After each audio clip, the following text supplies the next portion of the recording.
There's a kind of pressure that no one talks about. Walang kontrata, walang usapan, but you feel it every day. Anak ka, kaya ikaw na ang bahala. Sa una, okay lang because you love them, because may utang na loob. But one day, you wake up tired, not just physically, but emotionally. And you begin to ask yourself, buhay ko pa ba ito o buhay na nila?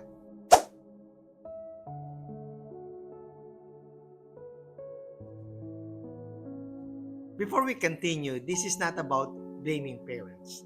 This is not about teaching children to walk away. Ito ay tungkol sa pagmamahal at kung paano natin ito may ibibigay nang hindi nawawala ang sarili natin. Let's be honest. Some children are not just helping. They are carrying everything. Yung renta, yung bills, yung gamot, responsibilities that were never supposed to be theirs. And slowly, they disappear. Hindi na makapag-ipon, hindi na makapagsimula, hindi na makapangarap para sa sarili. Because every decision becomes, paano sila? Now, let's be fair. Because this is not just about children. This is also about parents. Maraming magulang hindi naman ginusto mag-independent. They struggled, they sacrificed, they gave everything for their children. At minsan iniisip nila, panahon naman siguro na kami ang tulungan. And that's valid, that's human. I would even call that love. But here's where it becomes dangerous. When help becomes obligation.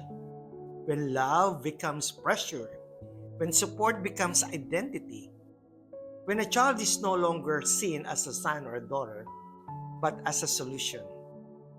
Let's be clear, helping your parents is not wrong. It is honorable. It is beautiful. But building a system where your child becomes your retirement plan? Oh, that's not love. That's dependency. And dependency slowly destroys both sides. To the parents watching this, let me say this with respect. Ang anak po ninyo is not your backup plan. Hindi sila insurance. Hindi sila ATM. They are a life you were given the responsibility to raise, not rely on forever.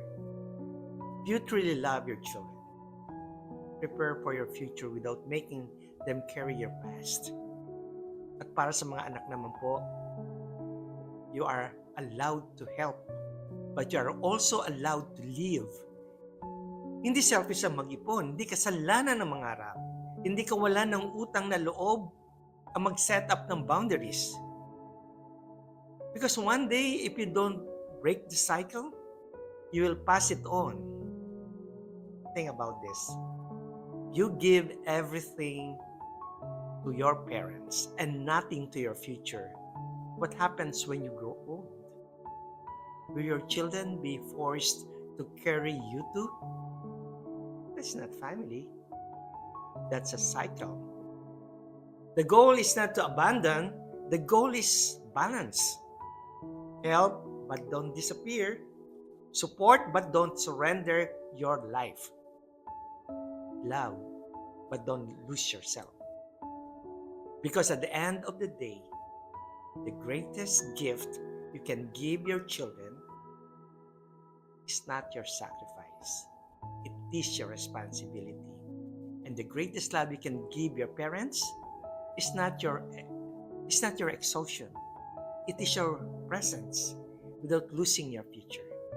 Kaibigan, hindi ka retirement plan. Ang tunay na pagmamahal, hindi nagpapasa ng bigat.